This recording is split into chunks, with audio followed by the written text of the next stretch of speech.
Welcome to this lecture. Let's learn about some basics of networking in this lecture. So first of all, you can see we have these four modules that is available in this network, and basically we have this client and server, so they communicate with each other so that we get the services like email and a web page. So there is this browser, which is the client. It make requests to the server, which is connected to the network, and it will just get the response as a page to the client web addresses, or basically to the client web browser. So this is the first module, and the next one is very important, and it is IP addresses and the MAC addresses.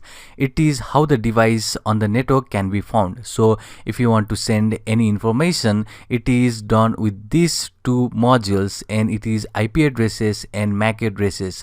And particularly MAC address is the logical address in which the device can be found on the network. So based on these MAC addresses, we'll just find the particular machine. So what we can see is the MAC addresses is only the particle, or basically it is only the way so that anyone who is doing illegal work can be traced out. So if you want the anonymity, you have to try hard not to just get a leak of these MAC addresses and even the IP addresses. We'll see that in the lecture where we'll cover how to remain the anonymous in Kali Linux.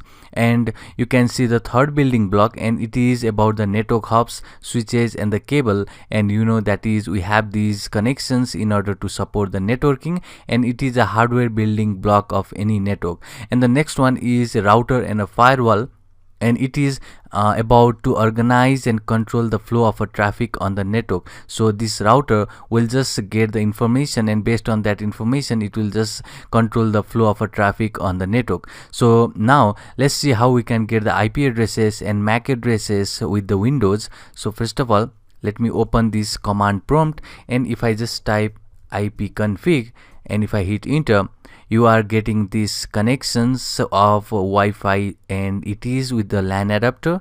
And you can see the two addresses over here. One is IP addresses, which is the IP addresses of this machine, and the next one is your MAC address. So this MAC address is different on different computer, so you will have different MAC addresses and IP addresses, and based on these MAC addresses the information will be given to the particular computer correctly. And you can see the gateway right here. So the first subnet of any IP addresses will be the gateway. So you can see that we have the same network, and the first subnet is your gateway, which is default gateway. So you can get this information with the help of ipconfig in the window. Let's see on the Linux. So I have here the Kali Linux, and I'll just say ifconfig, and if I hit enter, then you could see right here we have the ether as in MAC addresses, and the IP addresses is not here because we have not activated any device over here. So we'll see that in the upcoming lecture, but it is the way to see the IP addresses and the MAC addresses in the Linux machine.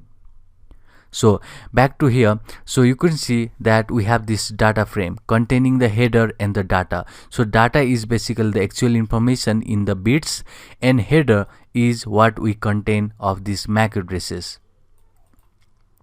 So we can clearly see that this header is composed of these MAC addresses, which means it has source MAC address and destination MAC address. That means with the header information you will deliver the information correctly to the particular machine. That means this MAC addresses is a logical addresses which determines where this data should be sent. So you could see that we have this simplified ether data frame. So data frame is composition of the header which contains of this MAC addresses and other information with this data that need to be sent. So you can see our modules are made up of these four informations, and that is client and server, which are the two physical machine that are going to do the connection or the communication, and one will just do the request, another will just give the response. The next one is the IP addresses and MAC addresses. This will determine where the data or information should be sent within the network, and you can see the switch and cables,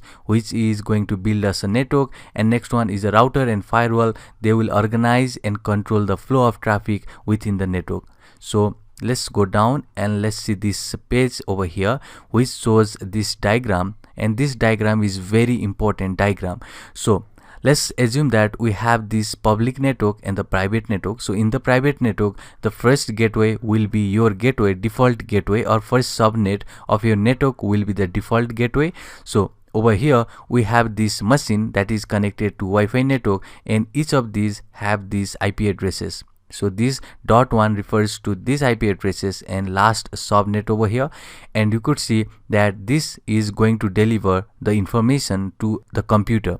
So to send an IP packet to the network device, the sender or this router needs to know the IP address of the destination device. So if they don't know the destination device IP address, it is not going to send any information. So the IP address will be used to get the data packet to the final network segment. So in order to deliver the packet to the final destination, the MAC addresses of a destination computer must be also known.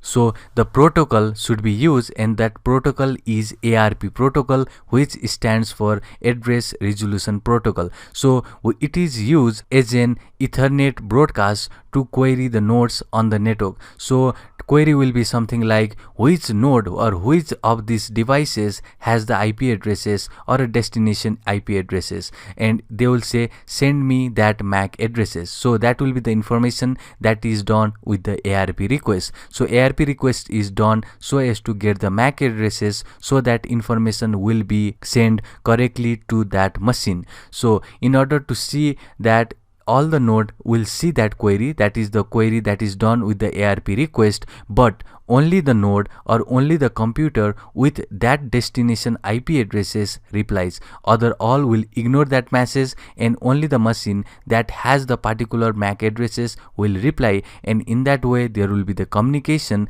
One will send that ARP response, and there will be complete communication with this ARP protocol.